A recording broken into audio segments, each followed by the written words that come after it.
Happy Traders reunion and finale day to all who celebrate. Hannah Berner has issued an apology for her Oscar red carpet interview with Megan the Stallion. Tom Sandoval is still Tom Sandovaling. Mike Boogie from Big Brother is in trouble with the Popo again. So we got a lot to talk about, you guys. So grab a beverage. Hopefully you're wearing something very comfy. Smash that like and let's get this party started. If you like what you see, come and get it with me. I know you deserve all you want, 'cause your heart's made of gold, but don't wait till you're old. If you want it, I get you some.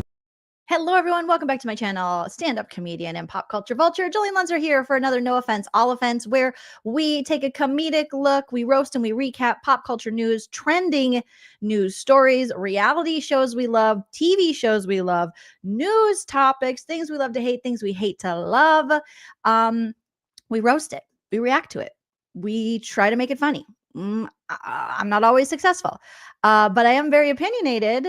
But that doesn't mean you have to have the same opinion. You're welcome to sound off in the live chat or the comment section. And we can just respectfully agree to disagree, like the very respectful Tamara Judge. That's my opinion!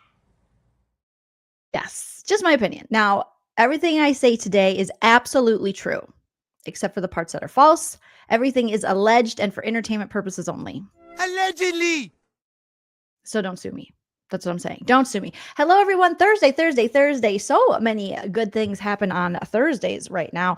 And today it's the Traders Season 3, the US version on Peacock. We are going to be having the finale. And the episode before the finale obviously left us on a cliffhanger. And then, so we'll find out, everything, who wins the game, why they left us on a cliffhanger. And then we have the reunion right after that. Now, what I think I'm going to do for all my Traders peeps is I think I'm going to do a watch party for the finale and hopefully for the reunion too. And just boom, boom, one after the other. We'll watch it. I'll have, as many reactions as I can have as we're trying to watch it together. Obviously, I can't show the episode, but you can watch it from where you are. And it's like a little watch party. And so that should be a good time. And then tomorrow, because Hype Man Husband Shell has to work tomorrow, so we won't be able to do a Let's Talk About the Husbands. I will come back by myself, and maybe a few guests, and break down, roast, and recap the finale and talk more about the reunion. So today we'll do like a little watch party, and tomorrow we'll get into the full roasty and the recappy. All right, you guys. So let's get started. Smash that like. It's a free way to support the channel. You know the drill. If you want to support the channel further, you can always join the membership here on YouTube or the subscription on Patreon. Both offer exclusive content, bonus content. Like yesterday, we did a members live that was like 2.5 hours with Steven, the wonderful Steven. Next week, we'll be doing another members live with Steven and Jamie B. And who knows who else will pop up. So mods and friends and wonderful people extraordinaire will be joining us. So there's links for that in the description. You're always welcome to send a super chat while we're live or hit me up on the Venmo, PayPal, Cash App. I have to go wrangle my dogs in, so give me a minute. Hit that like. Where's Meredith Marks when I need her? The rumors, the nastiness, the rumors, the nastiness. You want me to go there with her husband? I can go there. You can leave.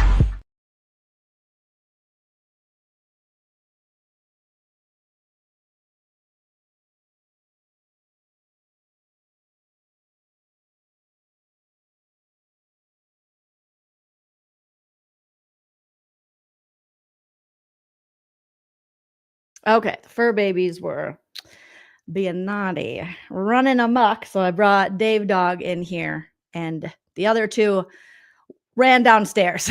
So it's just Dave, you'll be producing and chilling and doing whatever you do. So thank you for your patience, you guys. I'm a working mother. It's very difficult to be a working mother. Okay, let's get this party started. I have so many things to talk about today. I want you guys to sound off in the live chat with all your hopes, thoughts, dreams, and opinions on everything we talk about. All right. I want to hear from you guys. I'll try to dip into the live chat as much as I can. So good to see you guys. Smash the like, hit the subscribe. Okay, I did. We're going to talk about it. We're going to talk about that. But first things first, we got to talk about, to my big brother people, Mike Boogie. You guys, Mike Boogie, winner of BB7, the first and kind of only All-Stars season. He was arrested again. Mike Boogie has had a very interesting time since being on Big Brother multiple times. I think he was on Big Brother a total of 3 times. The last time was BB14, maybe in 2012 or something. Well, Us Weekly reported yesterday. We talked about this on my members only live. So members only people already know about this. But if you haven't heard, they're calling him a legend, which is cool. He was arrested again. Okay, so for those of you who are like not familiar with Mike Boogie's all of his arrests, I do have in my Big Brother playlists where I break down and talk about quite a few of the arrests and also the breakup of Chilltown. So Mike Boogie was a part of one of the biggest alliances to come out of the Big Brother sphere, which was Chilltown with Dr. Will. And those of you who watch these type of gamer shows will know who Dr. Will is from Big Brother, or you'll know him. He did like a guest star. Yeah, he showed up in, was it last season of The Traitors for the competition that was in the spooky cabin? And then, or was it season 1? No, I think it was season 2. And then he was just on Deal or No Deal Island. And so he was in Chilltown with Dr. Will. Now, Dr. Will obviously went on to do great things. Mike Boogie has not. All right. He has been arrested multiple times, DUIs. Dr. Will, I believe I did a whole video about this, but I forget. He got a restraining order. There was a really scary time where Dr. Will had to get a restraining order against Mike Boogie. I think it's a couple years ago. Okay. So Mike Boogie was ultimately found guilty of stalking his one-time alliance member and friend, Dr. Will Kirby. And it was like, if you find, I'll try to link my video at the end, but the details of it were really scary. And it allegedly all stemmed from the fact that Dr. Will didn't want to do the Amazing Race with Mike Boogie. And he was like, oh, you don't want to do the Amazing Race? Well, then I'm going to allegedly stalk your family. So this was in 2021. So just still in the Panakuchen. Dr. Will was able to, did an interview with Us Weekly saying he's grateful for the court system after former co-star Mike Boogie Malin, whatever the hell his last name is, was found guilty of felony stalking. On behalf of Dr. Kirby, we are grateful to the criminal justice system for holding Mr. Mike Boogie accountable for his actions. Kirby's attorney exclusively told Us Weekly in a statement on Wednesday, June 2nd, and that again was in 2021. The crime of stalking is often underreported. There is absolutely no shame in asking for help and reporting troubling behavior. Dr. Kirby respectfully asked for privacy. So there was so many, the details of this case. I almost want to repost that video so you guys can see it again. I think I might, and maybe add this into it because, oh Lord. Obviously, Mike Boogie at the time pleaded not guilty after he was charged with stalking Dr. Will and his family. But according to court reports, Mike Boogie withdrew his original plea and changed it to a no-low contender or no contest. And Boogie waived his right to a trial by changing his plea. So he was sentenced to 2 years of probation after appearing in court earlier that year in April. And then Mike will, at the time they were saying he's going to be required to spend 3 days in the Los Angeles County Jail. I don't think that's enough time. Serve 30 days in a residential treatment program and pay a total of $70 in fees. Just $70. Damn. Well, he must also pay $300 restitution at the time to the court, effective upon the revocation of probation, and cooperate with his probation officer for mandatory supervision. I wonder then if he had, let's see, 2 years probation. Well, yeah, his probation would be up by now. because it is 2025. The former reality star is required to complete, at the time they said, 160 hours of community service. He had to submit a DNA for the database as part of the plea deal. Mike Boogie's residence had to be approved by his probation officer. And according to court docs, Mike Boogie has also been instructed by the courts that he was prohibited from owning, purchasing, or possessing custody or control of any firearms or ammunition, because there was some pretty scary threats that were made toward Dr. Will's family regarding his children and weapons. So he was ordered to relinquish any firearms that might be in his possession at the time he had to do that. So, oh my goodness. So Dr. Will ultimately he filed the restraining order against Mike Boogie in 2019, which was granted. Dermatologist also was granted an additional 10-year restraining order that prevents Millen from coming near him or his family or any of his 66 laser away clinics. So his businesses as well. And now this wasn't, obviously at the time, it wasn't the first run-in with the law that Mike Boogie had. It began well before this, in 2011, he was sued for embezzlement and later ordered to pay $800,000.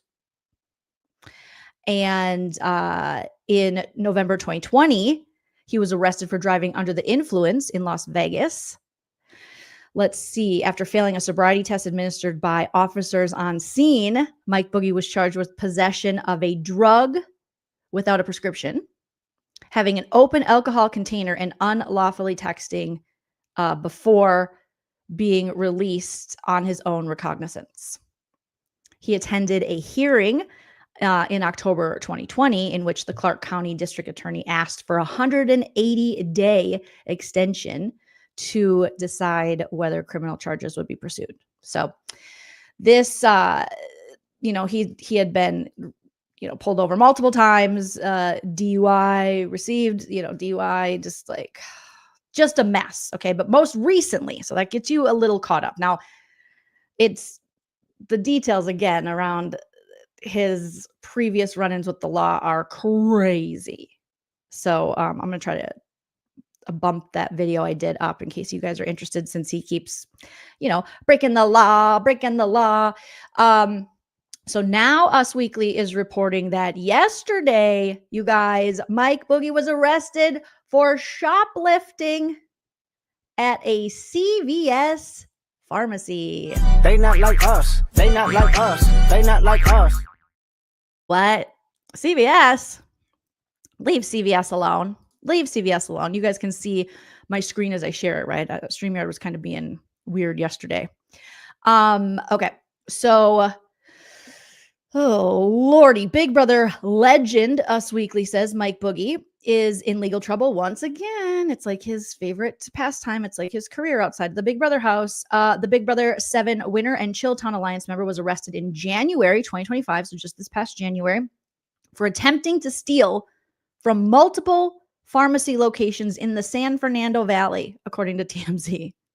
Sources told the outlet that an employee at one CVS location confronted Mike Boogie, who is 54 years old, robbing CVS's, outside the store, asking him to pay for the items he had smuggled out. So he had smuggled out some items. One of the employees followed him out and asked him to get back inside and give us our shit back. Mike Boogie then allegedly went back inside, placed the items on the ground, and left. After that employee told the police what happened, because they called the police, law enforcement sent officers to another CVS location, knowing that shoplifters often like to steal from multiple stores of the same chain. I did not know that.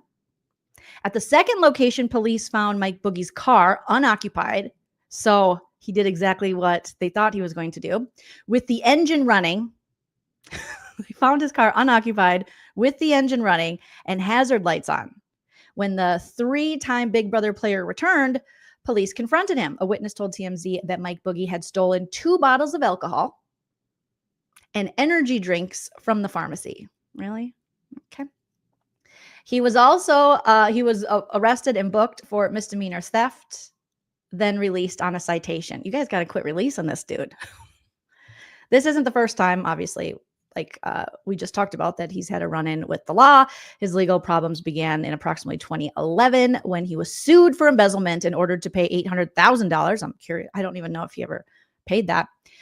He made his most recent appearance on Big Brother 14 the following summer. Then in 2019, he was arrested on felony stalking charges, like I said, for Dr. Will. After getting into hot water by failing to show up for a court date related to the case, Mike Boogie pleaded no contest and was sentenced to 2 years of probation, had to give up his firearms, like we talked about, on behalf. And then Dr. Will Kirby put out that statement, we're so happy.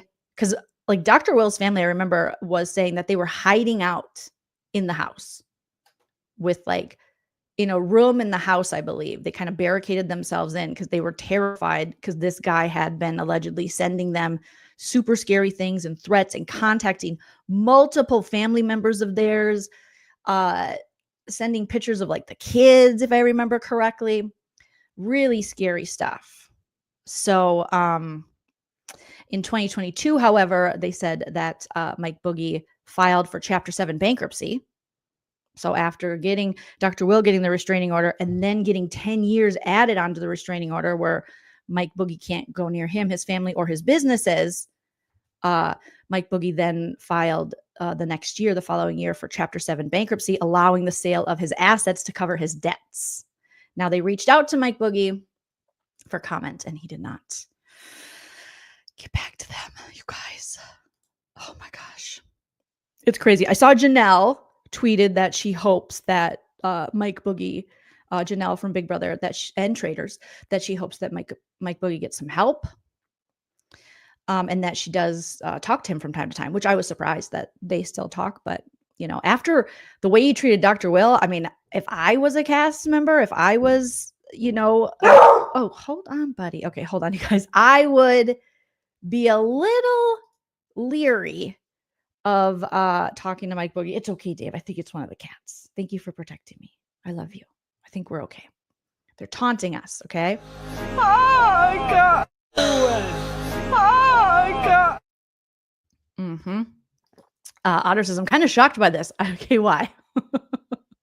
Mike Boogie, kind of the boogeyman.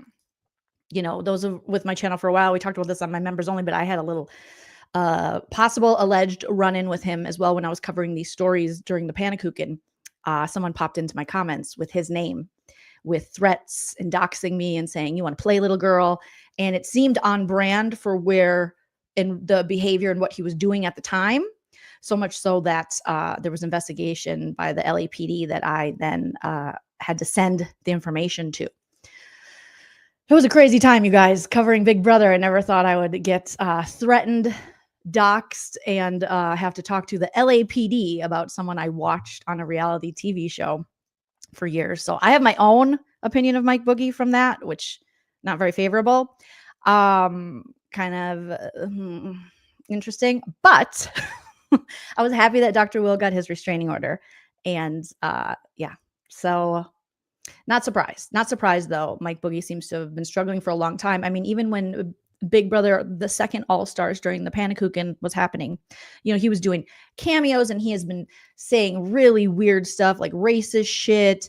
And he was, he would like brag about, I got tennis courts and I got this. And I guess he's still doing cameos. Last I checked, he was still doing cameos and such. And I imagine that's still it depends on, I guess, how many times he gets arrested. I guess he could still do that for, we'll see how much longer if he keeps pulling the shit. But I mean, it had a felony stalking charge and Dr. Will being granted, 10 more years on top of his restraining order. I was just lucky that I never really heard from the Mike Malin, whatever his name is, account again, but they were in the comments of quite a few of my videos. And that is during when the LAPD was investigating him regarding his threats that he was making threats to Dr. Will at the time. And then, they thought, well, I mean, it would probably be on brand for him to be making threats to creators to cover the story. And he would just come in the comments like, like you're a liar, you're a bitch. And I'm like, oh my God, Mike Boogie, is like, what? So yeah, it's really doing YouTube is really fun. Obviously, Mike Boogie, when we kind of knew him when he was, first up to this, probably like a pick around maybe BB7. And then I think a more recent pick. He had quite a few stills from Cameo, but I remember with this around the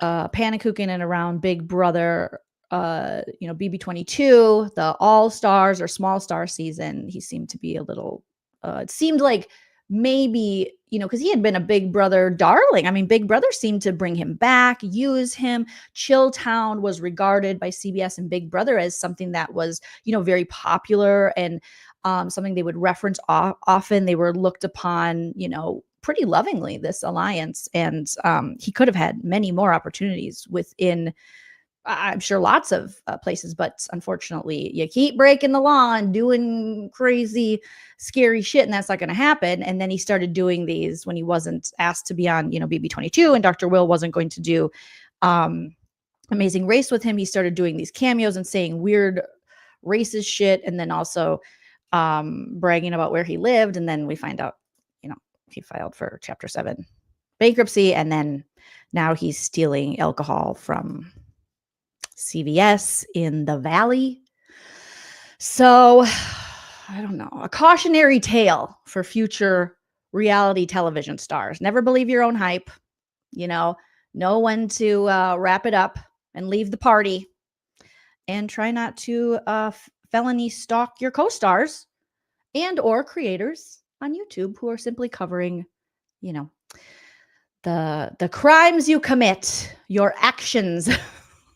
But here's I was just looking like, well, I wonder what he's doing now. And I think this is more of a recent pick, I think. And these are all, I believe, from Cameo, just from doing like a basic Google search. So I really thought, Chilltown ain't quite chill. I think that was like my video entitled. I should look that up and see. I did the breakdown of Chilltown video, and the whole video I did, it was early in the Pannekuchen, and I had lipstick on my teeth, you guys. Oh my gosh, how embarrassing. And then to get doxxed and threatened, I mean, with lipstick on my teeth, it was pretty embarrassing. All right, I don't know if we have it here. Okay, here, yeah, I think I did 2. So here's one of the videos I did, and not like we're gonna watch it or something, but let me just put this here, get rid of those, and move this over here. And the title was Chilltown Has No Chill. So William, we were on the same wavelength. And this was, I really needed, this was rough times because you couldn't, go get your hair did. You couldn't do, I had all the grays coming in. Okay, let me show you guys. So if you're looking for the first video regarding the breakup of Chilltown, you can see it here. The Chilltown Has No Chill, that's me, with lipstick on my teeth. And I went pretty in depth for 18 minutes, I should say. Yeah, so of a lot of the charges that were allegedly against Mike Boogie, and the business dealings gone bad, and his relationship with Dr. Will. And then also, I believe this is where I also get into the all the allegations of stalking and stuff. Yeah, because this is this included the timeline of events that they sent to the police, that Dr. Will and his family had to send and put together regarding all the stalking that had occurred. So pretty scary stuff, you guys. So yeah, scary, scary, scary. Okay, don't bark, Dave. It's okay. It's just the cats. They're just trying to get in. Okay, let me let my cats in. Hold on 1 second, you guys. Smash that like if you haven't already, because we're so chic. The My Hand in Yours tumblers. It keeps things hot and cold. Amazing. We have the My Hand in Yours license plate holder. Wow. Jamie, let me just say, that is the chicest wind chime I have ever. Thank you, darling. Stop it right now. It's very chic. So chic. Really very chic. Really very chic. Hello, producer in training, Cordelia. So good to see you here, baby kitty. So we got the producers in training, wanted to come in, so I had to open the door up. So I'll drop the link to this video in the live chat in case you guys want to bookmark that and watch it later. If you want a more in-depth look at all of the crimes and allegations against Mike Boogie.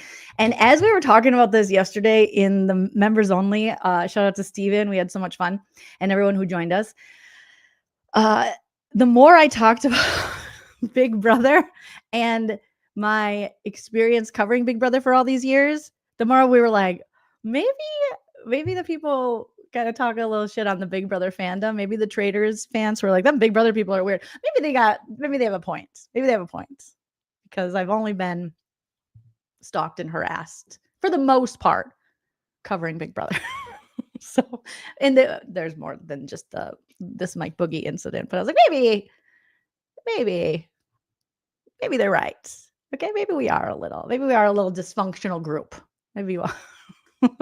So Mike Boogie's probably not going to be asked to come on to any Traders shows or anything anytime soon, which is, yes, that's a good thing. That is a good thing. But here's a link to the video if you guys are interested. Okay, let's move on. All right, so a lot of you asked me to look into this Hannah Berner stuff. You're like, Hannah Berner, look at Hannah Berner. I had no idea. I did know that Paige DeSorbo and Hannah Berner, Paige still on Summer House, Hannah Berner formerly on Summer House, now a stand-up comedian, Netflix special, the whole deal. They have their Giggly Squad podcast, and they were asked to host the, I think, Vanity Fair Oscar red carpet event or something. So it's a pretty big. It was a very big opportunity for them. Now, Hannah started receiving some not good press because of the interview she did on the red carpet with Megan Thee Stallion.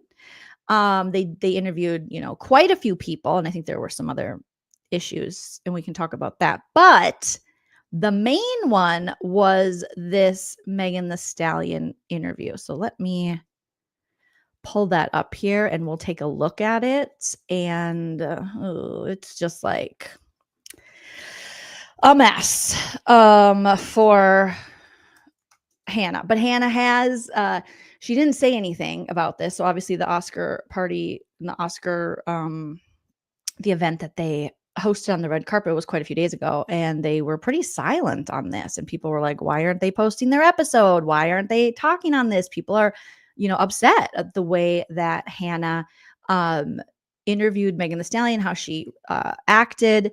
Why aren't they saying anything? Why aren't they doing anything and addressing this? And Hannah finally today addressed this. And I'll just pull up my own because I know that I saved it myself. Okay, let me just grab it. Thanks for your patience, you guys. As you wait for me so patiently, please smash that like if you haven't already. So here's a smaller clip from it. Let me know if you guys can hear the audio on this. And if not, I'll have to share it via the YouTube. Okay, so let me just share this. And I don't think that's gonna give the audio. To share audio, share tab instead. Well, yeah, that's what I want to do. I want to share this little baby tab. Okay, let's just see if it works. You guys let me know if you can hear the audio on this. Give me a thumbs up in the chat if you can hear the audio. No, your music has literally made me like when I want to fight.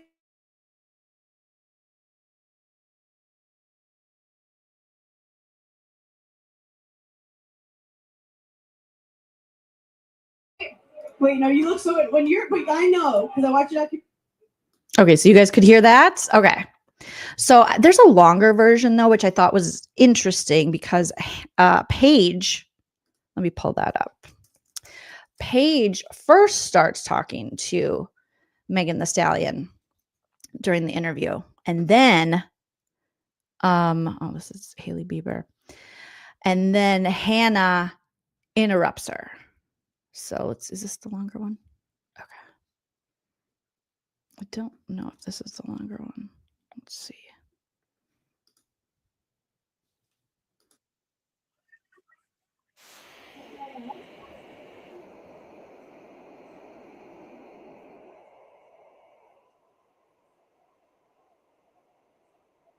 All right, hold on, guys.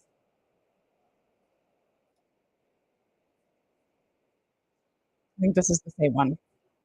Tearing up. No, I'm tearing up. You want to throw that fighting shit out the window and you want to get cute and be a bad bitch. When people are talking shit, I go turn on Megan Body, Stallion. yada, yada. I look beautiful. I look so great. Wait, no, you look so good. But I know because I watch your documentary. No, your music has literally Changed made your me life. when I want to fight someone, I listen to your music. tearing up? No, I'm tearing You up. want to throw that fighting shit out the window and you want to get cute and be a bad bitch. When people are talking shit, I go turn on Megan.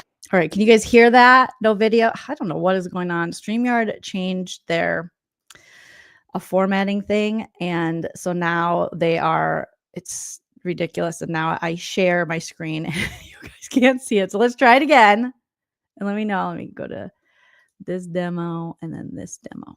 Okay, let's try this one more time and see if you guys can in the Chrome tab. All right. See if you guys can you see me sharing something right now, and let me know if you can hear and see, if you don't mind. I don't know what the frick. Let me just look at my own channel and I can tell you guys if it's working. StreamYard charges an arm and a leg, and then they they change stuff on it, and you're like, this is not a helpful change at all. All right. Let's see. Here we are live. Okay, no, and I'm sharing and you can't see it. And I'm looking at it right now. You bastards. All right, we'll just go back to the original one that I shared, I guess. And hopefully that one will work. Well, no, there's got to be a better way. Maybe if I do it through this. Let me do it this way. And hopefully it'll work. Give me just 1 second, you guys. Sorry. Technical difficulties.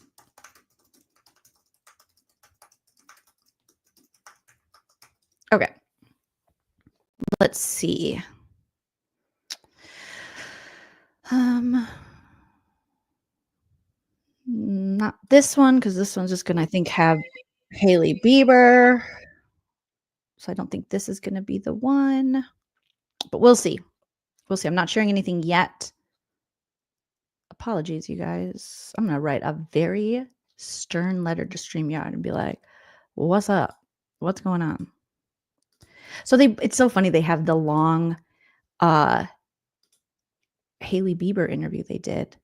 Vanity Fair has put that up, but they do not have the longer version that I can see of the Megan Thee Stallion and the interview they did, which is interesting. But there are people that have shorts of it. Okay. Oh, maybe this is it. Is this it? Oh, it's those AI videos.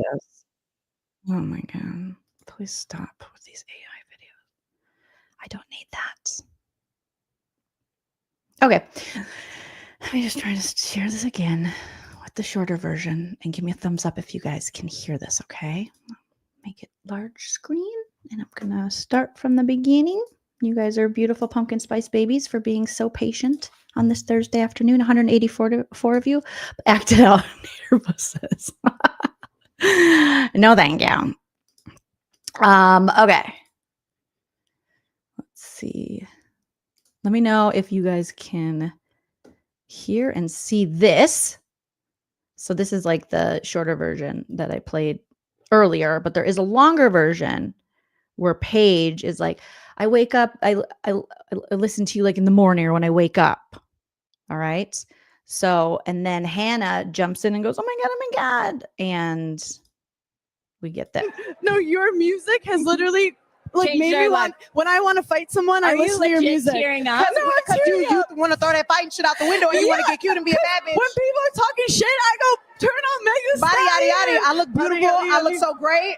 Wait, no, you look so good. But I know because I watch your documentary. No, your music has literally Changed made your me life. when I want to fight someone, I listen to your music. tearing up? No, I'm tearing up. You want to throw that fighting shit out the window and you want to get cute and be a bad bitch. When people are talking shit, I go turn on Megan Body, Stallion. yada, yada. Oh, okay. So Obviously, this is very cringe of Hannah Berner.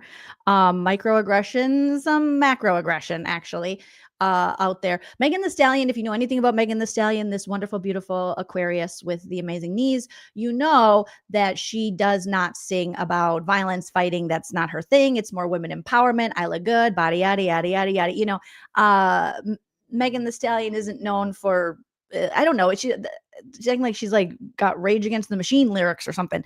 Um, so right away, people clocked it. Like, why are you talking to Megan the Stallion like this? First of all, and why are you saying that? You know, when I listen to your music, I don't want to fight. It makes it and Megan the Stallion like checks her right away. And she starts actually talking about her actual songs and what she talks about, you know, women empowerment, body positivity, her sexuality, those things, but nothing about fighting. So let's listen to it one more time. It is really cringe though. No, your music has literally like Changed made your me life. when I want to fight someone, I Are you listen to your legit music. tearing up? No, Because you want to throw that fighting shit out the window and you want to get cute and be a bad bitch. So Megan said, like, no, you want to throw that fighting stuff out the window and you want to look cute and be a bad bitch. Like, you're too pretty to fight. Like, that's more Megan the Stallion lyrics than I'm gonna go fight a bitch. What? Start talking shit, I go turn on Megan. And why is she like, well, I go talking shit? Like, this is unfortunately, we white women have been known to do this. You know, sometimes I do wonder, no offense, all offense, to us, more all offense, why Black women even put up with this anymore because of situations like this. When you have this opportunity to talk to Megan the Stallion, you have this opportunity to interview her, you start freaking out like you're going to cry. Are you really going to cry? And are you really a fan? Because you don't even know what her music is about. You think it's about like fighting and it's motivating you to want to fight. Well, I turn on Megan the Stallion and you start jumping up and acting very strange, very strange. And like I said, if you watch the longer version, which I feel like they're hiding from us right now, you will see that Paige is just like, oh, Paige starts it with more of like, you know, that her songs, I'm paraphrasing, but I listen to it when I'm getting ready or when I wake up or to like motivate myself. I'm paraphrasing. And then here comes, it's almost like Hannah, when you watch the whole thing, that's why I wish I had the whole clip. I don't know if anyone has sent it to me. Let me know in the chat if you were able to find it. But it's almost like Hannah couldn't take, this is just Hannah couldn't take Paige having that moment with Megan the Stallion. And so she was like, oh my God. And then even Paige is like, okay, yeah, she's very intense. I've never seen her so happy before. And it's just really weird. And I feel like this comes from a lot of places, this way in which sometimes white women will talk to Black women.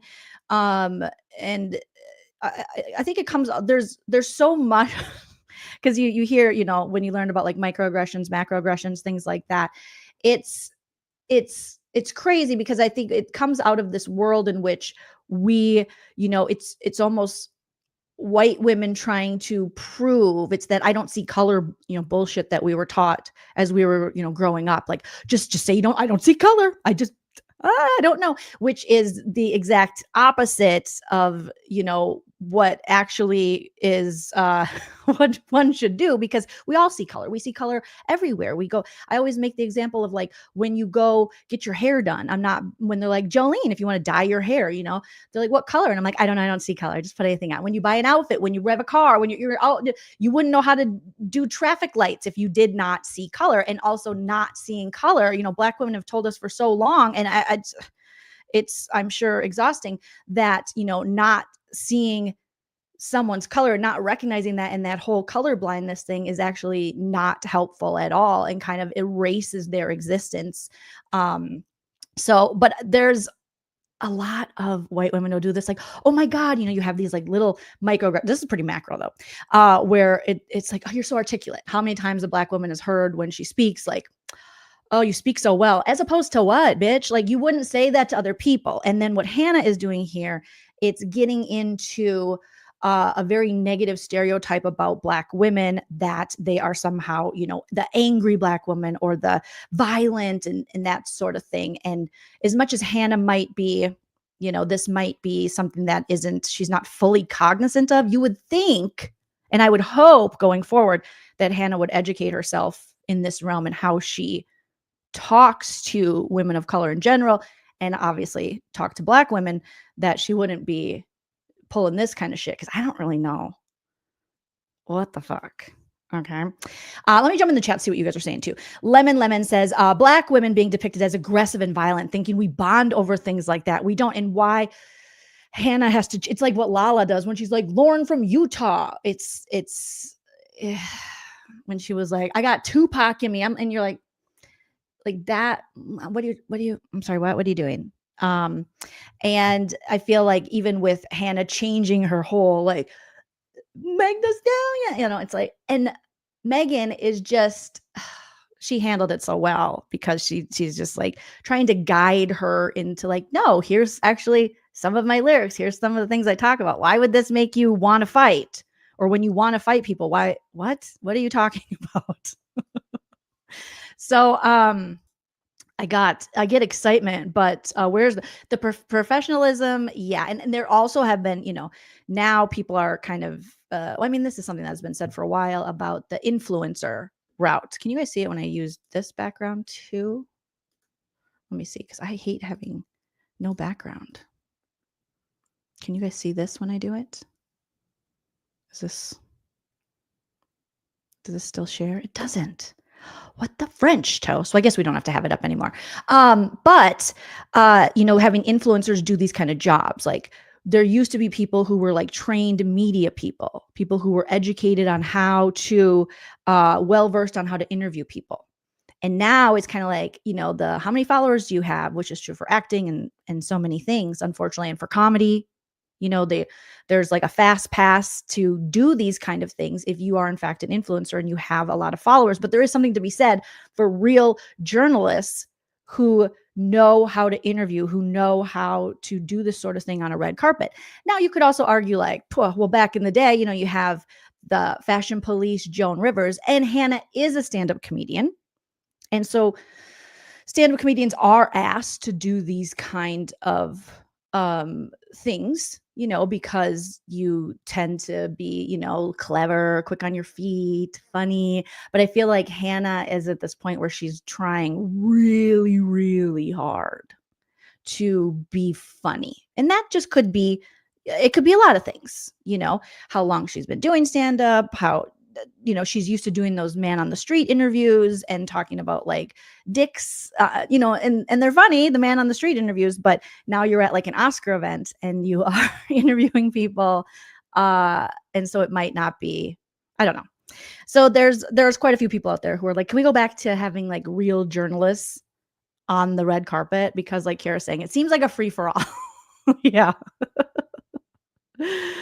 Ma Pro says, yeah, it's a Vanity Fair party, so I don't get why that whole interview was bad on the interviewer's part. Well, I think people were looking for like a certain, professionalism, and I think this Megan Thee Stallion one was bad. And apparently when they interviewed Bowen Yang, and I forget who the other gentleman was, and they asked them if they were like banging, and that's something you would like maybe talk about on a comedy podcast, but like not red carpet, I guess. But the red carpets have kind of, I guess you could say, devolved into that, where people are just yelling out shit, treating it like, it's a YouTube prank channel, yelling at these people. But yeah, Meg kept it classy, but just frustrating. This is what's going on. But I will say, now let's talk about Hannah wasn't, she didn't say anything. And people were like, what the French toast? Like, why aren't you addressing this? People have a real problem with how you interviewed Megan Thee Stallion. They have a real problem with you not recognizing that this is a macroaggression. Why haven't you said anything? So Hannah today said something on the newest episode of The Giggly Squad, and we will listen to it. So she starts off the episode addressing this. So right out the gate, she does. So, oops, I don't want to hear myself. Really stress me out. They're liars because they wake up in Okay.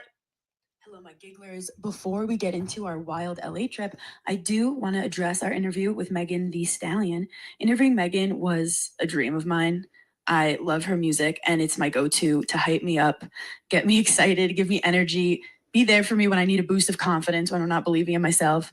Looking back at the interview, I really wish I used any other word except fight to describe how her songs impact me. Definitely was not the right word. While there wasn't any ill intent, that does not matter. I acknowledge that what I said has a deeper meaning, and I'm so sorry to Megan. I appreciate everyone who brought this to my attention. Okay, so here's where I feel like okay, that's an apology. You guys can let me know in the chat if you like this apology, like what she has to say here. Now, she does say she acknowledges that what she said has a deeper meaning, and she's so sorry to Megan. And she appreciates people that brought this to her attention. But these are the moments I feel like, and this is what I talk about on Big Brother all the time. These are really good teaching moments that I wish that Paige and Hannah having such a big platform and having a lot of white women as there, because I think it's on us white women to kind of check each other, because we can't just, keep expecting Black women or Black people in general in America to teach us these things that we should know.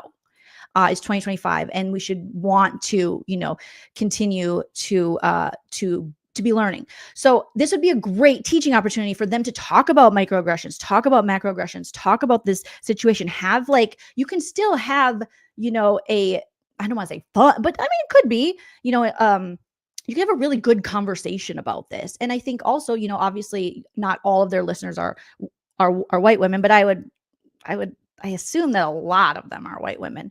And so there are going to be a lot of white women. I've already seen them out there going, I don't think there's anything wrong with that. Just totally dismissing all of, just totally, dismissing how Megan would feel about this, or other Black women would feel about this, or their experience, and how common this actually is when dealing with, with us white ladies. And so I think that this would be a really good, not just saying I recognize that, but taking this moment to kind of use your platform to talk about that. Why not? Why wouldn't you? Because, the Giggly Squad is really these two women. They're feminists. They're talking about, uplifting other women and funny stories and all this kind of stuff. So this is the perfect platform to discuss something like this. And I don't think, because after that, they just get right into, being in LA. I think that is all that they discussed. Does that make sense? Let me see what you guys are saying. Naderpost says, sounds like she learned and is regretful. Veronique says, oh my God, Hannah, too much. Husky Mama says, I can respect anyone who can apologize. Yes, definitely. AJ says, because she didn't see a problem, she needed someone to tell her why she should feel badly. That's why I think it's important to be like, okay, you're sorry, whatever. But also, why? Do you actually understand why this is a big deal, and why this is something that a lot of people had a reaction to, and you're going to get the people like, that's too woke. It's too woke and stupid. But I think this would have been a really great little moment that they could have discussed this. Regia says, we've seen some pretty epic fails by journalists as well. Yeah, that's true. Remember the patchouli comment? Oh, yes, by one of E's hosts. Oh, and who was the one that was it? I think it was a journalist too, that with the baby face when Chappell Roan came, they just completely were like, sorry, Chappell Roan, Chappell. I mean, how freaking rude. It's Babyface. But Babyface, just like everything in Hollywood, they forget that all that he has done. And they're like, but Chappell is big right now. And they just were like, Chappell Roan, I'll talk to you. And Babyface like, I guess we're done here. Max said, that's a very good point. Maybe they will talk more. I hope they do. I hope Hannah and Paige talk more about this, because I think they're sitting in such a place of privilege, but they could also educate, the white women listeners who, don't see anything wrong with this and don't believe in damn microaggression, people making up words, because I hear this shit all the time. I see it all the time online. So you could literally take this and use it as a moment to spark a great conversation about this. Inez says, sounds like Hannah kind of rushed through the apology. Thank you, Jolene, for speaking about this. That's how it felt when I heard it. I was glad she addressed it, but I'm also Hannah's very, she's a very privileged, lucky person. And I think, when you have a platform like this and you've had so many opportunities, this is almost like you should just do that. Does that make sense? You are very lucky, you are very privileged, and you should take this moment to educate yourself and then have the conversation on the air, which would be so interesting. I mean, to me, that's more interesting. I know, we got to talk about queefs and stuff, but I would rather have this conversation, especially in 2025, especially in the state of the world right now where everyone is like, no, and everything's kind of rolling back. And you have, so many Americans feeling as though they are being, slighted, Americans that are terrified that we have people in power that don't believe in equity, diversity, inclusion, that don't believe in progress, in my opinion. So I think this could be a great conversation to have. So Kara says, I think they were both excited to do this and they fumbled. Well, this wouldn't, it'd be different if this was like the first time we've seen Hannah kind of act weird, but we know in these situations when we know that Hannah previously, like, how she was, with Sierra, it was just, yeah, there's a little history there. Yeah, like Garcella said on the Real Housewives of Beverly Hills, like, it's not my job to educate you. And as white women, I think we got to check each other and be like, here's why this is important. Here's why you're getting the response you're getting to this. And so I did see a lot of, creators talking about this. So that's good, but I really feel like they could go a little bit further, and maybe they will. Maybe they will. But yeah, misogyny and Bonnie, you are right. Susan says Paige is having a rough few days between Summer House with Kyle and now this. Yeah, it's rough. Limon says, I don't think Hannah has the range to educate others on nuances. She probably put the other foot in her mouth. Had she gone beyond an apology. Yeah, maybe. I would hope that she would, want to understand why this was problematic and want to be better in the future, especially if you really do love Megan Thee Stallion, you really do respect her as an artist, then you really should want to learn from this moment and maybe help other people learn from this moment as well. I think that's always like the thing to do, without, being like preachy or anything. I think you can easily like check yourself and then go, here's why what I did, is problematic. Just in case anyone was wondering. And if you guys are out there being like, Hannah did nothing wrong, please don't say that. Okay. Because I did in that moment. I made a mistake. And here's why. And here's what I know now. And I want to share that with you. And the world will be a better place for you and for me and the entire human race. I don't know. I have so little faith now in 2025. That's, I would hope. But these are conversations we have all the time regarding Big Brother. And people being like, how come people always bringing up race? And people still using things like the race card. And it's like, oh boy. Endub says, 100% agree with that statement. Bonnie says, I appreciate you bringing these topics up always. It's so refreshing and needed. I appreciate you guys having these conversations with me.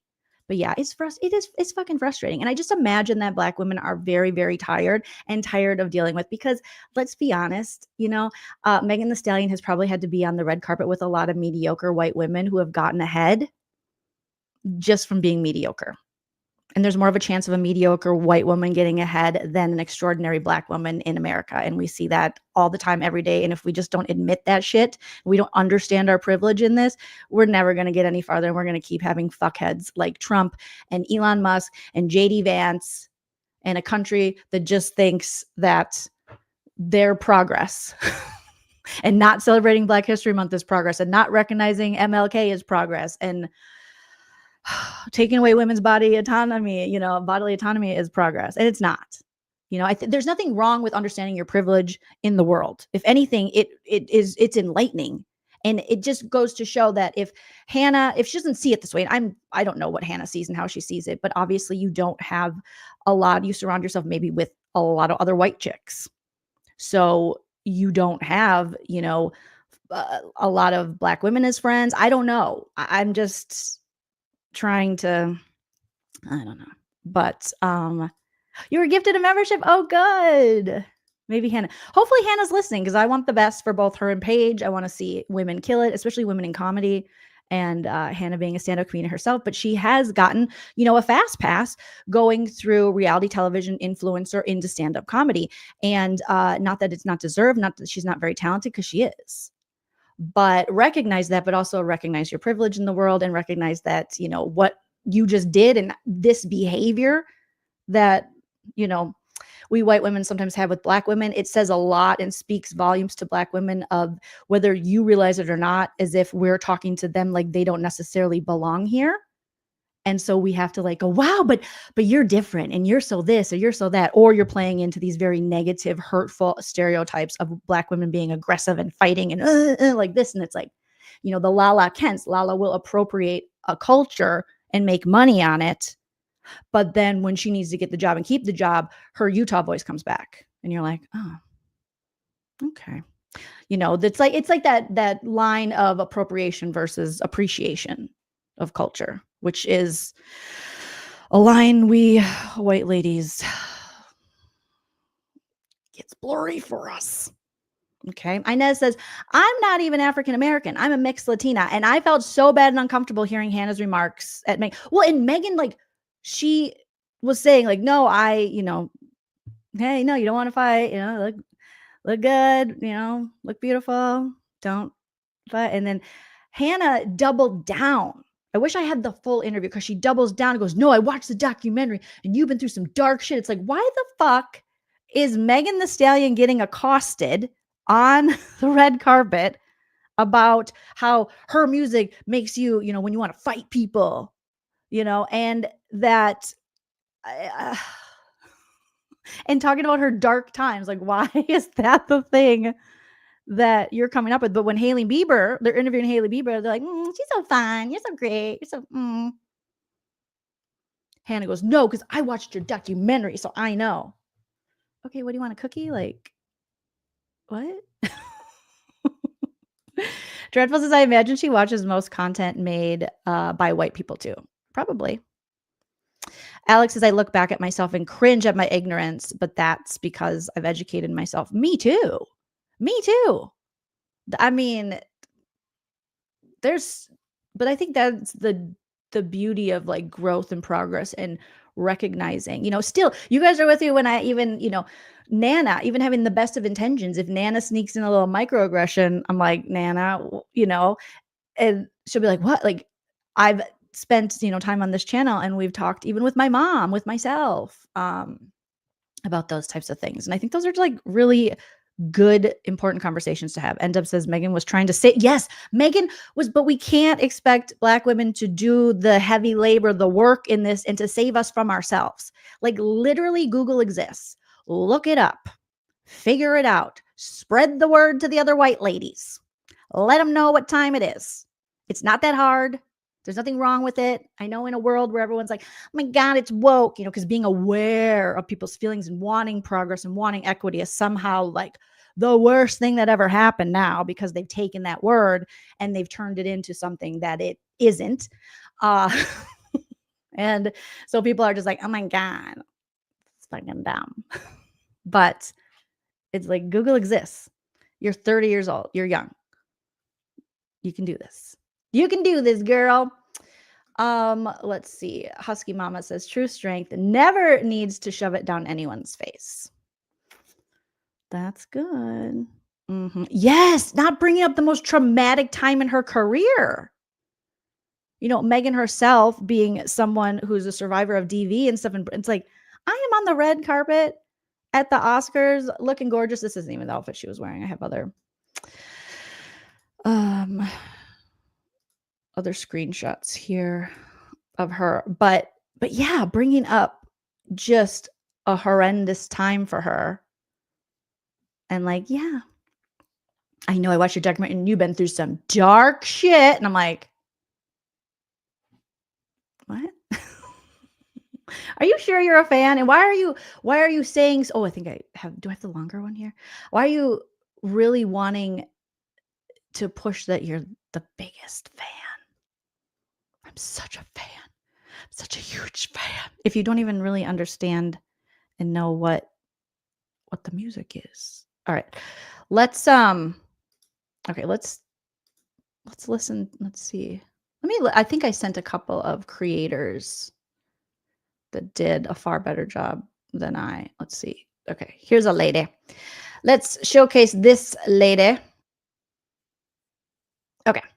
Now this lady has more of a stance on she doesn't care to see influencers on the red carpet, but like you guys said, the journalists muck it up just as bad. So okay, let me reshare it and let me know if you guys can see and hear this as soon as I share it. Okay. Okay, oops. There it is. All right. Let's make sure that I can see that. Ugh, it's so annoying. StreamYard, you're annoying me. Listen to it, so she starts off the Okay. Don't want to hear myself. Okay, you can see it. Yay, but you can't see my wonderful background. Go figure. All right. So let's take a listen to this lady. Influencers doing red carpet interviews. That Hannah Berner, Paige DeSorbo, Meg the Stallion interview was such a train wreck. And I do think that what Hannah Berner said was racist. It was a complete microaggression. It was really hard to watch. These magazines and media companies keep just throwing these influencers on the red carpet, being like, oh, they have millions of followers. These videos are going to get a ton of clicks. But then they give them no media training, no training as to how to interview, which is a skill set. And these influencers are talking to celebrities at the top of their game. I mean, this is the Vanity Fair Oscars party. These people are at the peak of their careers. And now they have to go on the red carpet and talk to Paige DeSorbo and Hannah Berner, who are literally just there to like mess around. Also, can you imagine if this was done to Hannah or another like white woman artist? Like people would freak out. That's the difference, is talking about at this event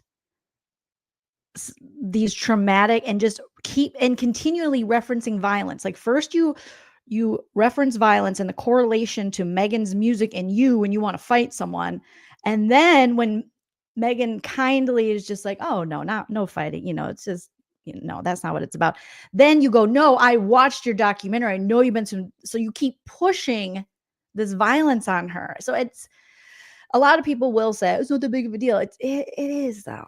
And fangirl over celebrities. It's like disrespectful to them. Do you remember last year when there was just some kid on the red carpet yelling out to whoever walked by, gay son or thought daughter? Like, this isn't one of your little street style interviews with the microphone. This is the red carpet at a very professional, high profile event. We need to have decorum at these things. There are so many trained media professionals out there who are losing work to these inexperienced influencers. I feel like the least these influencers can do before they do this type of work is to get the proper training and prepare, because it is so much more than just standing on the red carpet with a microphone. This really is a tough job that deserves respect. I do not care to see influencers doing red carpet interviews. That Hannah Berner, Paige DeSorbo, Meg the Stallion interview was such a train wreck. And I do think that what Hannah Berner said was racist. It was a complete microaggression. It was really hard to watch. So this woman is, what's her account? So I can shout her out.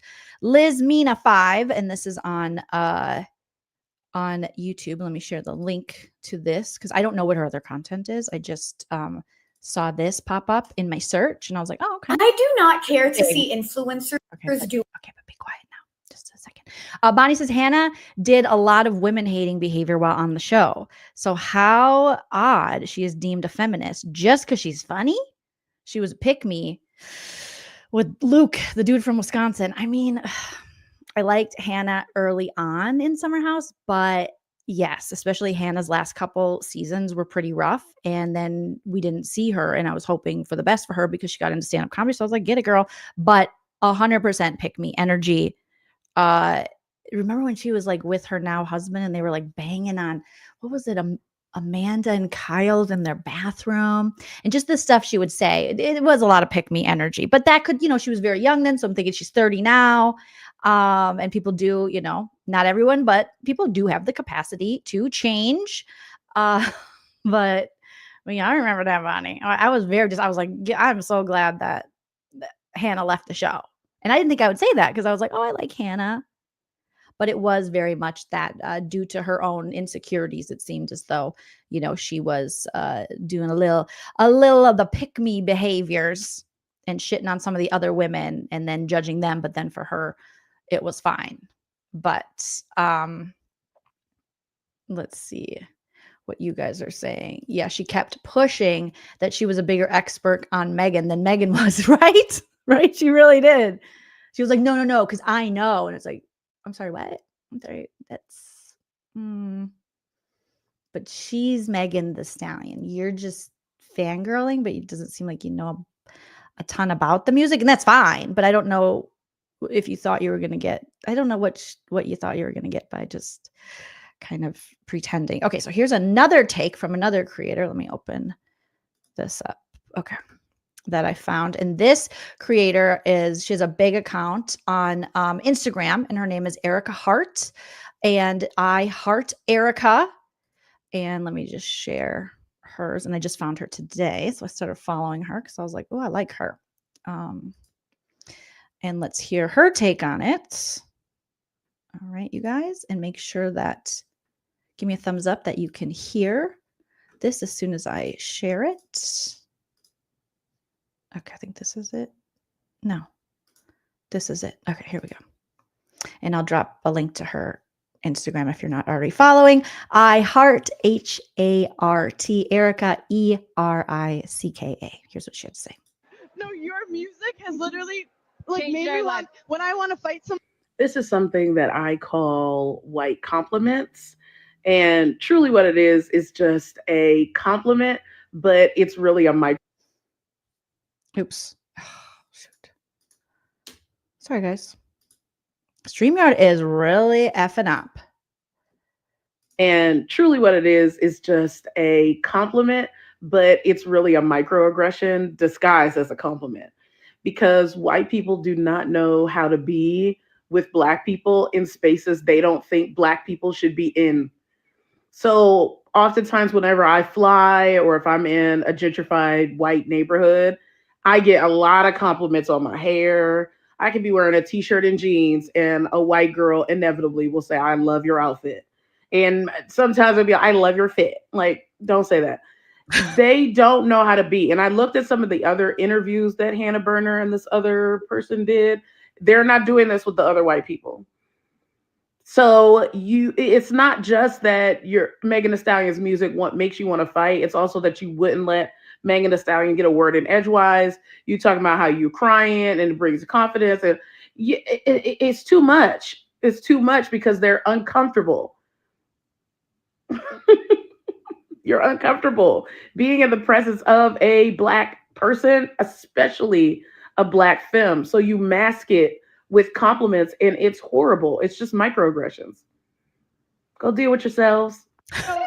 No, your music has I love the go deal with yourselves. When I want to fight this is something that I call white compliments. So shout out to I Heart Erica. You guys, I put the link there if you want to go give her a follow on Instagram. It looks like she does a bunch of really good content. And so things like this I just wish that Hannah and Paige would take this moment to talk, to have a bigger conversation about this. I think it's important now more than ever as these kind of, as people's experiences, as non-white experiences are being erased in America. And so many people seem to be totally fine with that. I think it's important for other white people to be like, no, we're not going to let that happen. We might have an orange man who just wants to talk about the orange experience and a South African immigrant who was once illegal. His brother said Elon Musk's brother. I found quite a few videos where Elon Musk's brother and him are being interviewed, and his brother admitted that they were in the country illegally for a while. And I was like, interesting, Elon. All right. And JD Vance, who's just a complete sellout, and a racist Care Bear. Just because they say we have to do this and this is the way it should be, and just because the Facebook weirdos are telling us, it doesn't mean that is the way it has to be. So I think this would just be such a great opportunity for Paige and Hannah to have this conversation. So Max says, maybe we could send that link to Hannah. I mean, yeah, I think it would go in her lost files on Instagram because, I mean, I'm not friends with her. So if anyone's friends with her and can get it there. So Angela says, does Traders start earlier tonight since the reunion? I think they said 6 Eastern. So I'm not sure. Alex G says, I love that creators are calling this out. I think it's a good learning opportunity for all. That's why these conversations are so important. Yes. And in a country now where, you know, we're being told that that's ridiculous. That's what's wrong. Wokeness, being aware and cognizant of people's, you know, of their feelings, heaven forbid, or the inequities. Horrible. That's the problem. Not us, not the oligarchs, not the billionaire class, not the man who's bankrupted all these businesses, who's now about to bankrupt our country. Not him, you know? So, you know, to have these, and I feel like, I think Hannah and Paige are, I don't think they're weird MAGA people. I don't think so. But I just saw Jill Zarin have a very MAGA take on, but that doesn't surprise me. Jill Zarin, of course she's MAGA. Of course she is. Of course. Pamela says Black History Month was erased last month, but only for the cult. Yeah. Go deal with yourself should really be, that's a great t-shirt. Yes. I hope that Erica has merch, that Erica Hart has merch, and that on the merch she has one that says go deal with yourself. Lemon says, I do like hearing and seeing these things evolve in real time. Yeah, totally. Tusker says, I'll give JD one thing. His eyeliner game is out. He is such a drag queen. JD is really watching RuPaul's Drag Race. Like JD, oh my God, his makeup game. Like, sir, I'm pretty sure he's gotten his eyelashes colored as well. So, Jill Zarin, you know, she just fell for the during the whatever Trump's recent, what is State of the Union, whatever it was, and how he was kind of, you know, exploiting all these families and things and putting them up, like the little boy that had cancer. And, you know, the Democrats, a lot of them walked out. One of them was kicked out, and they were obviously protesting Trump.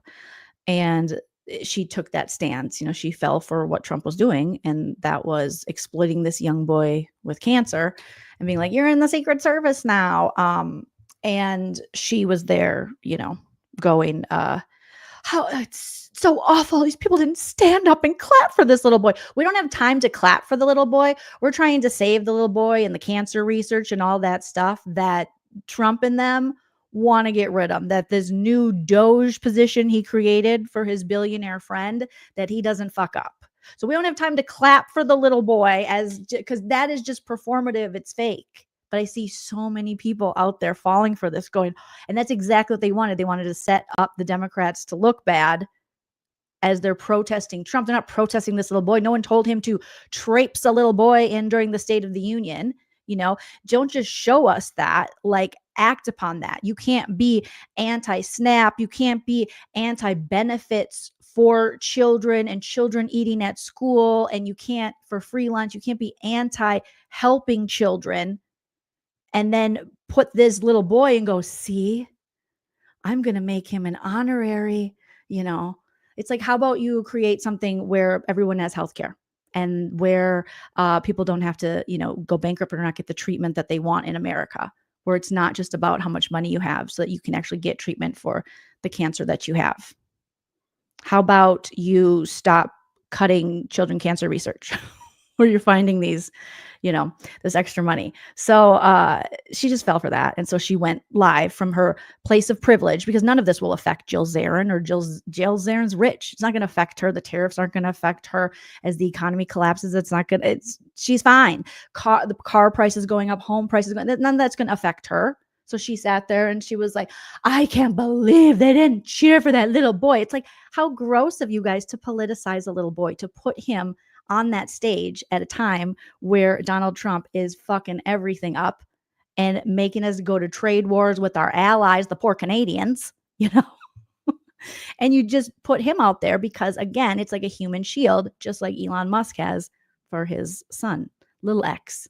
He's carrying him around all the time. So she just was one of those, I mean, and I was just like, oh, Jill Zarin, you are so lost in the sauce. You are so privileged. Like, what are you doing? What is happening? So yeah, using that child as a prop, optics to push forth propaganda, when literally all of these conservatives and all of these MAGA people who are there and the representatives, they don't give two shits if that little boy is able to eat lunch at school. They don't care if that little boy gets health benefits. They don't care about the cancer research for that little boy. All of their votes have shown that they don't care about those things and haven't for a very long time. But here we are, guys. We're having fun, right? I was like, fuck Jill, dude. You're lucky that you've been on TV.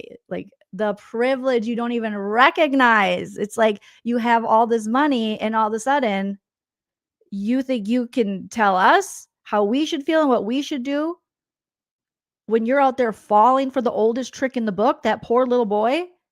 They're like passing him around like, look, it's a boy with cancer. It's like, what are you going to do for children with cancer? What are you going to do for children cancer research? What are you going to do to make sure Americans have healthcare? Because that's a huge problem right now. America's not having healthcare and not being able to get, treatments and things that they need. What are you going to do so kids aren't starving in America?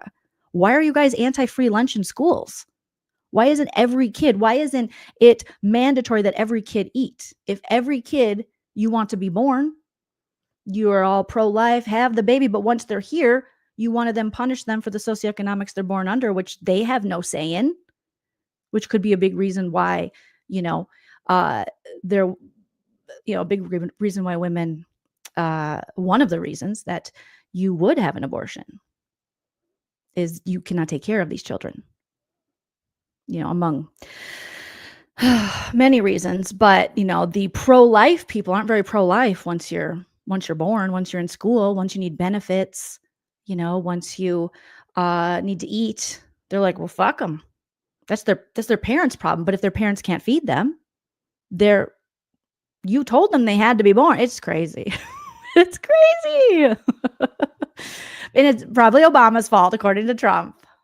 Yeah, when I saw her video, Badar, I was like, so fucking privileged. Like, what a punk. You fell for it. That's what you took from all the lies he said during that State of the Union.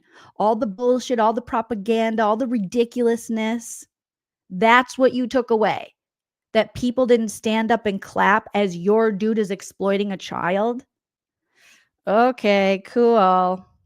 I don't feel like I'm on fire, but thank you, Otter. Cami said, that's how Sutton is at. I am so turned off by the Real Housewives of Beverly Hills, especially in this year of 2025 and what's going on, of her being like, my wallet's bigger. Shut up, ma'am. Go put I don't even know what Sutton, what she does with all of her money. But surely if you have that much money and you're flexing that hard on people with your money, I hope you're doing some good stuff with it too. I hope you're helping people and not just yourself and your labels. Angela says, we can spend money sending low-income kids to private schools and vouchers, but can't feed them lunch. We all know the wealthy utilize vouchers and tax. Trump himself says, yeah, I don't pay tax because I'm smart. Okay. Because there's these loopholes for me and my friends. Lemon says, I saw one of them say, if we haven't found a cure yet, why keep funding the research? Oh boy. I agree. Boz and Jennifer Tilly have been the two lights of this season of Beverly Hills that I fall behind because I'm like, ugh, it's so gross. So gross. Just here to say, love your shirt. You got a new keyboard, Christina. Yay. Yay. Love you right back. So good to see you, Christina Coca. Wonderful content creator. I'm actually going to play one of your videos, Christina.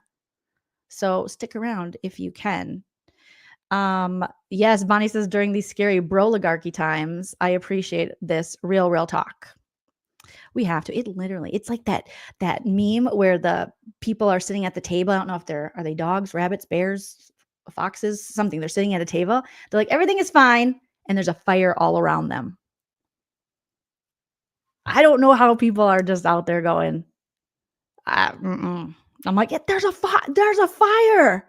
I'm like that lady. Remember that lady that went viral? She's like, good Lordy, there's a fire. And then I ran. She was just going for an ice cold pop. And there was a fire. Just because I said, thanks for saying that, Joleen. I find it hard to watch. It's very difficult for me. I want to be doing recaps, but I'm just like, fuck these bitches. Like, I can't do it. When I saw Sutton be like, I think my wallet is. Sutton, you and your racist mom beat it. I don't even know if I like Jennifer Tilly and I like Bose. And everyone else can go to hell. I'm sorry. I'm not sorry. Steven says, sorry, just now tuning back in. Was watching. Oh, go, Steven. It's a holiday for Steven. I love it. HCMT said, by not allowing abortion to society ensures a servant class. Yeah. Mm-hmm. But ours says one side note, or one side never claps. Yes, for the other at the State of the Union. Only Trump has complained. And they're talking all about the representative. Was it Al Green? Is that his name? Oh my God, I adore him and his cool cane and how he spoke up. And they're like, oh my God, decorum. And you know who's talking about decorum? Marjorie Taylor Greene, the Hulk herself. The bad body, what did Jasmine Crockett say? I always forget. The bad body, butch, bleach, blonde, who if you literally Google search, you will see during Biden's State of the Union, she is yelling out, oh, and all I hear is CrossFit every time she talks. Like, I'm just like pushing a tire in a parking lot.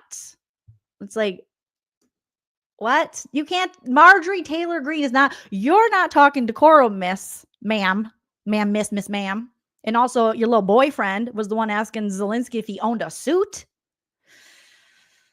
Oh, mean girls. It's like, get your shit together, Marjorie. We remember. We're not like just, eating up all this bullshit like some people. There's a lot of Americans who remember. Oh, here it is. Someone put this picture together. Marjorie yelling out. This was her screaming, and she's so belligerent and she's so ignorant.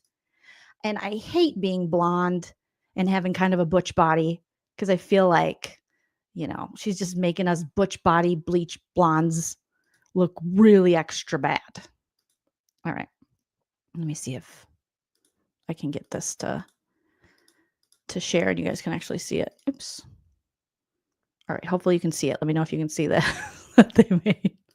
Oh, no, it's not sharing. Okay. I have to go back to the nothing in my background and hopefully this will share. But there's Marjorie Taylor Greene. Yep. There we go. Just screaming out during Biden's State of the Union. And Biden, he didn't have anyone kicked out. He just handled it himself. Where Trump was like, I'm going to need you to kick that guy out because he's saying stuff and it's stuff I don't like. I don't like the stuff he's saying. So you got to go. What happened to free speech? What happened to you can handle it? I thought you guys were supposed to be the manliest men, the masculinity of the toxics. I thought that's what was going on. Isn't that the truth, Badar? Good to see you. The loudest people know the least. Nope. Pamela said, I probably have a butcher body too. No, not like I have it. Me and old Marjorie Taylor Greene have it. Mm-hmm. Yep. Absolute disgrace. She does look like a Neanderthal. Or like Brendan from Neanderthal, or like Brendan from Big Brother said, Neanderthal. Oh, pathetic. Oh, so pathetic. Seriously. Speaking of masculinity, did you see that Candace Owens? Everyone is like, oh, pro Candace Owens because she's covering the Blake Lively, Justin Baldoni stuff for the almighty dollar. She had Andrew Tate, aka Andrew Tate, interviewing him because he deserves to speak. Oh, cool. Guy that traffics and essays minors and has, charges in multiple countries. Cool. The very proud misogynist who hates women. Mm-hmm. Yeah, and abuses them. Great. Thank you, Candace. So, another reminder. I know a lot of people see her on the right side of history with this Blake Lively stuff because people are like, yeah. But that's who Candace really is. That's who she is. Someone who would give Andrew Taint a place to feel comfortable and speak. Andrew Taint. I was like, ugh. And still people are like, yeah, Candace Owens and Blake Lively. Go watch any other content creator than her. Oh my gosh. Ugh. Gross. So let's see. It's the fucking Twilight Zone. Oh, I'm serious. Because now all of a sudden him and his brother are going to cut their trip short. Because I believe in Florida they want to they're looking into them and looking into possible charges. So now they're like, maybe we'll go back to Romania. It's much easier to sex traffic over there. Maybe we'll do that. We'll go back into custody. Ryan says a girl I follow was there on Tuesday and she said she was not prepared for the brightness of Marjorie Taylor Greene's hair. She said she looks like she does. And it's real bad. It's real bad. Mm-hmm. Joleen, isn't it hard to really hold back and say what we all feel every day of my life as an Aquarius, as a neurodivergent? I'm just like, so we're just pretending, this is okay. It's not normal, you guys. This isn't normal. We know that Trump is but a mere symptom of problems that have existed for a long time. But boy, is this system, the symptom is huge. It's big, as Carolyn would say. We're tired. What's sad is yes, I see it. Normal people will watch Candace Owens for Baldoni content and become indoctrinated with the other stuff. And that's what she's hoping for. She's following the money with Justin Baldoni and Blake Lively because that's all it is about for her. It's a business. Her being this, contrarian who, hates women and wants to just the worst. And then, like you said, Angela, they will get indoctrinated with her other content and go, well, she was right about this. So you get it, but like to say quiet, I just can't. I can't. As an Aquarius, like Megan Thee Stallion, which if Hannah Berner was such a big fan, why didn't you know that Megan Thee Stallion is an Aquarius? Everybody knows Megan Thee Stallion's Aquarius. Every good Aquarius meme has Megan Thee Stallion on it. It's some kind of quote or clip from an interview of hers because she is so Aquarius. She's the most Aquarius that ever Aquarius in life. I saw someone say we're having a worldwide dance party when what? I saw someone say we are having a worldwide dance party when it. What does that mean? Am I not getting it? Hashtag worn out. Okay.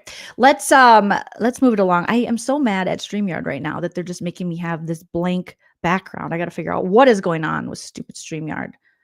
As they're like, give us $50 a month for what? For this? Yeah, never be quiet. We will resist. I'm sorry, I'm not a quiet lady.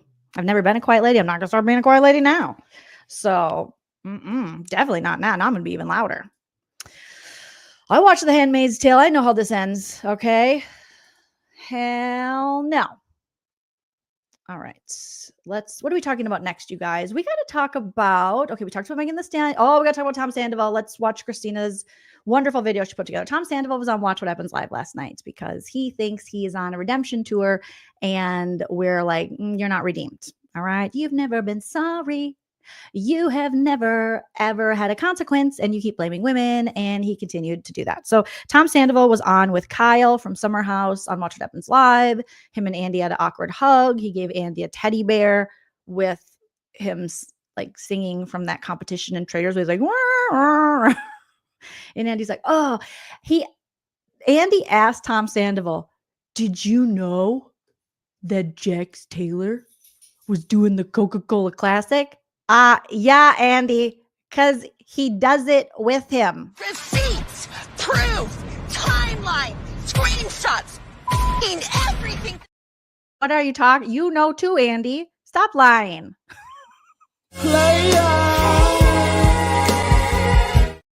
I was like, what? This is worse acting than people are saying that Daniel Reyes has in the Trader's House.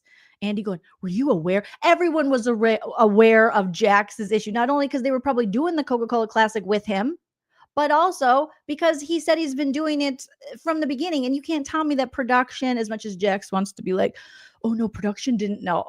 Sir, do we got to pull out how he looked? Do we got to pull out the pictures again of this man? Of course we knew. Of course we knew what was going on. We were just waiting for you to say it out loud. And now we're waiting for you to take it seriously and actually mean it and not just try to get ahead with some damage control for the upcoming season. But of course we knew. Okay, and Andy, you knew too, because Kathy Griffin told us that you offered her some Coca-Cola Classic. Okay. Oh, no, this isn't sharing. Let me see if it does here.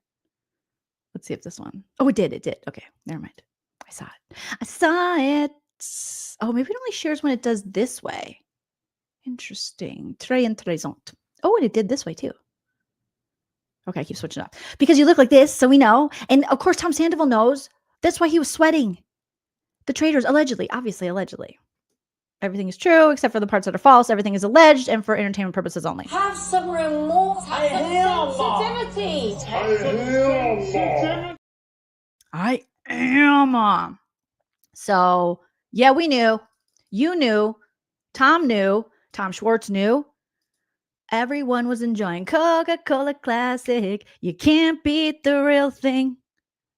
Please stop. I was like, Andy, you cannot be serious. You cannot be serious. Did you know? Yeah. Like everybody knew. People who don't even watch the show knew. Give me a break, sir. Okay. So, talked about that. Talked about how he felt about Sheena and Lady Gaga saying she'll miss Sheena most of all. And I'll miss you, Sheena, most of all from Vanderpump Rules. I honestly think Lady Gaga said that because it was the first name that came to her head. Is that bad? Sorry, Sheena. No offense, all offense, but I kind of think that she said that because that was the first thing she could think of. They not like us. They not like us. They not like us. It's just my thoughts. Doesn't mean it's necessarily true or right. Okay. So, and then they talked about the traitors, and Tom Sandoval continues to be Delulu being like, and I got Boston Rob out there because I'm a big star, and I was really smart and everyone respects me. We're like, okay. Thank you, sir. That's great. Wow. Yeah. No, that's not true. That's not true. Okay. So let me go to Christina's. I think I shared it in my stories. So, but the most important thing he talked about was, there we go. C-Post was, or the most important question, or like, so Sandoval coded question was asking about the house, Ariana's house. Okay. The house that he shared with Ariana that he refused to sell. And he's just been such a butthole about it. And so Andy asked him, how's it going? He had his girlfriend, Victoria Lee Robinson there. And he was like, hey, how's it going? Have you guys sold the house? Because remember, Tom told us that he was selling the house and he was moving in with Victoria Lee Robinson. That was like a big deal. He was like, yeah. So the wonderful Christina Coca put it together like she does, like the investigative journalist she is in real life. Okay. Gracing us here with her Bravo investigative reporting. And this is what Tom had to say. Okay, hold on. Have not. The house is going on the market. Bruh. Selling the house, getting it ready. Victoria and I are moving in together. Bruh. This is my first house, so it's like it was a little bit. I understand, but also it will help you move on. Have you and Ariana sold the house yet? We have not. Bruh. It's been a lot of work. I've been doing a lot of the heavy lifting. It's the way that it's just been. It takes a while. There's a lot of Who's living in the house? I am currently. Okay. Yeah. Are you two in contact? Through her entertainment lawyer. Bruh. Have you and Ariana sold the house yet? We have not. The house is going on the market. Selling the house, getting it ready. Moving Victoria and I are on. moving in together. This is my first house, so it's like it was a little bit. I understand, but also it will help you move on. Have you and Ariana sold the house yet? So shout out to Christina Coca. Make sure if you're not already following her on Instagram, because her Instagram account is amazing. Her TikTok's amazing, and her YouTube channel. So please go show our friend Christina Coca all the love and putting this together. So back in October, he's like, we're moving in together. And he hit up his podcast. He was like, we're moving in together. Oh. And Victoria's like, I think it'll be so much better if you do move in. We move in together and you move out of that house. And then we find out, no, Tom lied again. Shocker. Sandoval's a liar. Sandoval's a liar. And instead, he's still living in the house. Ariana has moved, bought a house actually in the Hollywood Hills, is booked and busy, and he is still what's the word? Not hoarding, but what happens when you when you're in a house? Gosh, this perimenopause is kicking my ass. He is squatting in the house. And then the audacity of this man to go, I've been doing most of the heavy lifting. Always the victim. Always the victim. Tom, thank you, Care Bear. You put it in there. He's a squatter. Of course you're doing the heavy lifting. You fucking live there, dude. You're the one that was doing the pushback on why you couldn't sell it in the first place. You can't afford it. You cannot at all afford it. You got to pay your mom back still. And now he always has to sneak in a dig. He always has to. Carolyn, are you watching? Hi, Carolyn. This is who this man is. Okay. When someone shows you who they are, believe them. This is who this man is. This is his personality. This is who this person is. And he has to sneak diss. I do most of the heavy lifting. Sir, of course you do. Because you live in the house. You're squatting in the house. You should be doing everything you can. And why did you tell us you were moving? And why did you show us, like Christina showed here, that this is your bedroom view of another house when you're not really moving? When you're still in March 2025 in the house you shared with Ariana? Why do you even know you're lying this much? Why you always lying? Why you fucking lying? Yes, Robin, he's a dusty, squatting bum. Oh my God. But he always has to throw in this dig. Let's listen to it one more time. We have not. It's been a lot of work. I've been doing a lot of the heavy lifting. And he does this. It's been a lot of work, and I've been doing a lot of the heavy lifting. Yeah, she sucks. She still hasn't restocked the paper towels or the batteries or cleaned the kitty litter because I think she's lazy. Yeah. And you're like, always blame a woman. My name is Tom Sandoval, and I always blame a woman when it's not her fault. It's the way that it's just been. It takes a while. There's a lot of living in the house. Yeah, it's going to take a while when you're still living in it. Get out. Have an open house every damn day, sir. When you're partying in it, doing Coca-Cola Classic allegedly in there, banging your new girlfriend in there. Who's going to want to buy that house? It's got bad juju, bad energy. If anything, maybe, I don't even know, but get a good realtor on this. Get someone to help you. Get someone to help restage it so it doesn't look like it's your home. I don't know. But whatever you're doing there, it's not helping. It's not helping. And you told us you moved in with Victoria. And Victoria's and they were celebrating 1 year together. And Andy's like, cute couple. And I'm like, Andy, why you lie so much? Why you lie so much, Andy Cohen? Why you always lying? Why you freaking lie? Like, he's like, oh, you're so cute. No, they're not. I can sleep at night knowing that I think Victoria is just, really holding just I don't know how to phrase this, ruining his life, I guess, or punishing him daily, which I hope. Yeah, that's my only solace. But it's like 1 year together. Okay, you're like 60 years old. 1 year is nothing. Bonnie says, when Andy said, you said you were a brilliant player, do you really think that? Tom said, yeah, I do. I'm a brilliant player. And I never let him, after this, try to say, oh, I knew I was being satirical. He doesn't know what satirical is. I was being no, you really believe that shit. You believe it. Yeah, I have this belief in my heart. My heart will go on and on. that Victoria Lee Robinson every day makes him suffer. Yeah, for the sins he has committed against women and continues to commit. That's what I believe. Yeah.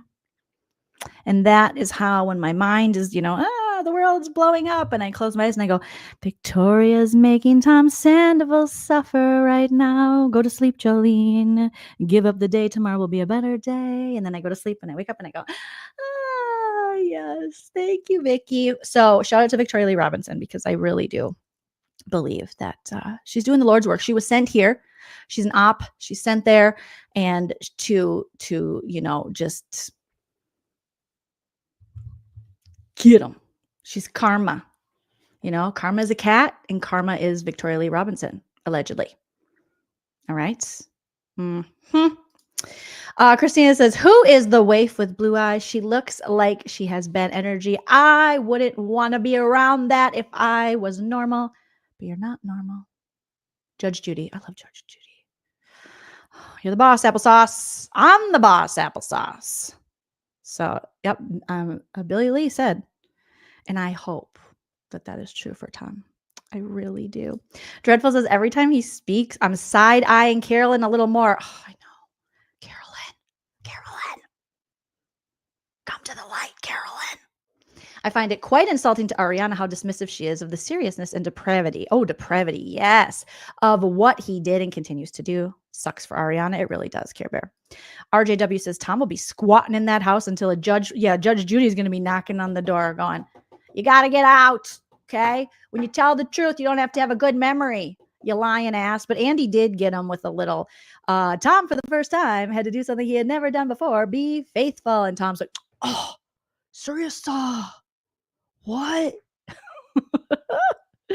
Yes, Pamela, she was sent here to make his life miserable, and we're here for it. Oh, my gosh. Crazy. Pay your mother back, Tom. The graphics is saying, pay your mom back, Tom. Stop squatting, sell the house, pay your mom back, move into something that you can afford. All right, you're getting a lot of opportunities. Some people think you're a changed man. I assume those are the same people that think Trump is a great man. I don't know. I can't explain it. Some people want to have revisionist history that he, you see these people in the comments go, he's suffered enough. How? Name how. Name how now. Ask how. Ask now. Ask why. How? How now, brown cow? When? Where? Why and how has he ever suffered? Has he ever had to pay? He's only made more money, gotten more opportunities, and blamed more women. That's it. Carolyn just posted her reunion outfit with the Kia song. No way. My neck, my back, my crank. First, I gotta put y'all back into it. No, stop, just do it. Is that song or no? No, that's Khalees. Okay. I might be too old. You guys. Speaking of which, yesterday in the members only, we went over reunion looks. If you guys missed that, but Danielle Reyes, she looks good. Oh my God, Danielle, Brittany, Chanel Ayan, like the women are killing these reunion looks. Carolyn, Gabby, congratulations to Gabby. She got married. So huge congratulations to Gabby, as she posted this yesterday, and she married a stand-up comedian. So your life will always be amazing. I know I'm a little biased being a stand-up comedian, but your life will always be pretty rad, pretty awesome now that you've married a comedian. So she posted these pictures to her social media of she getting married, she and her spouse here looking all cute. And look at Gabby looking gorgeous. Gorgeous Gabby. Here with the flowers. I can buy myself flowers. Here's the happy couple. Married. Put your heart emojis in the chat. Your baby door emojis for Gabby. Let's take a look at now Danielle, oh my gosh. I think Kempire tweeted out. It was so funny. He was like, oh, now I know why people are mad at Danielle. Now I know, because this is Danielle. Also, like, what's going to happen tonight? I kind of think now Danielle wins the whole thing. Like, I'm kind of like, oh, she's going to win. Because this, Danielle, the arms, the boobs, the dress, the sequins, the disco. Oh my God. Just, Steven was saying it yesterday during our members live. Like, this is, you won the shmoney, the money. You won the money, honey. You were so right. I love Gabby. I'm obsessed with Gabby. Oh, Gabby did a little, let me play this. She did a little segment where she gets a little jab at Tom Sandy Butt, and we love to see it, as Carolyn's like, you guys, he's getting bullied, guys. Bab the drag queen, I mean, guys, seriously, oh my God, girl, Tom's good. He's good. I love him, Tom. Oh my God, Tom Sandy. If loving Tom is wrong, cancel me.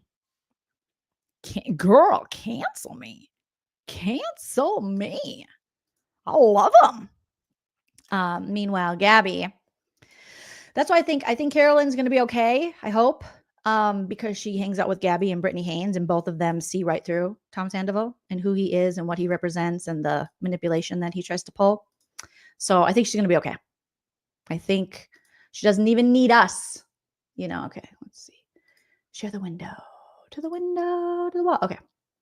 Here's Gabby's little interview, you guys. Let me know as soon as you can see this, and also let me know if you can hear what I'm about to play. I don't think you can see it. Okay, I got to go to this one maybe. Hopefully we can see this. This StreamYard is really pissing me off. Okay, let me hit play and see. What's the craziest lie you've told a co-star? I pretty much lied through my teeth all of Traders, and I told everyone that I liked them. Dylan Efron, dead to me. If I was a trader, my lying strategy would be just don't get yourself into a situation where you'd have to lie. Smile and nod. So it's pretty much the same strategy as I used as a faithful.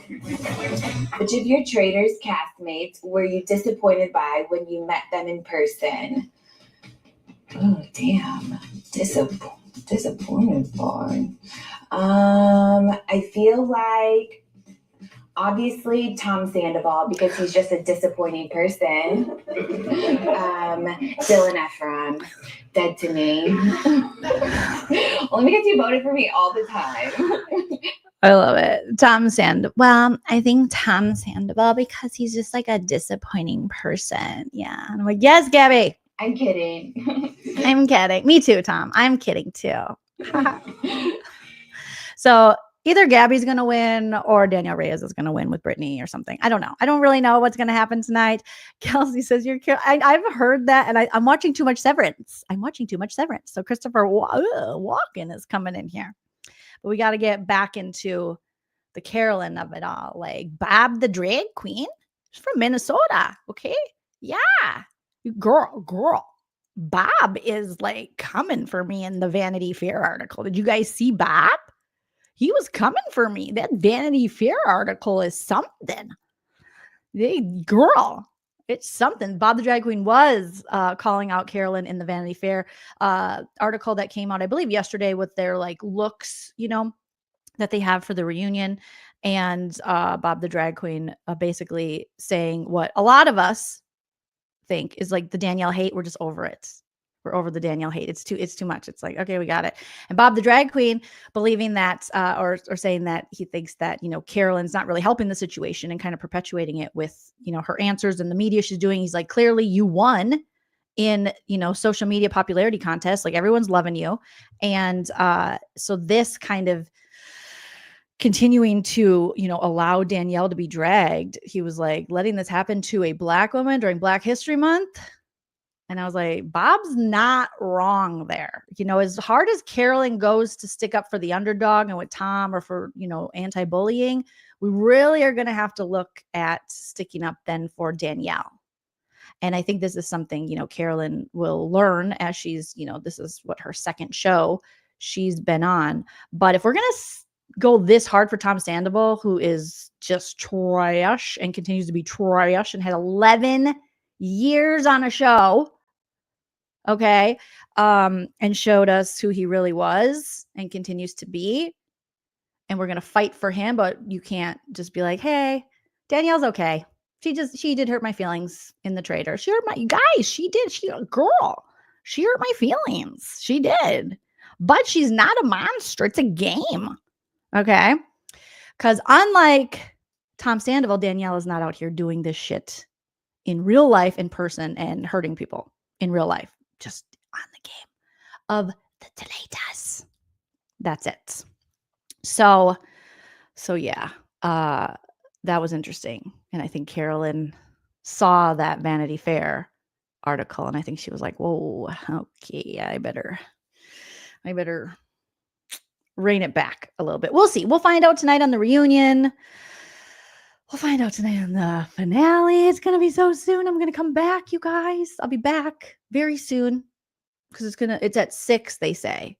6 Pacific, so 9 Eastern, but we know it's a little before then, but I'm probably just going to start watching it right at 6. I'm going to have a watch party here with you guys because otherwise it'll just be me, myself, and I. And the Fur Babes.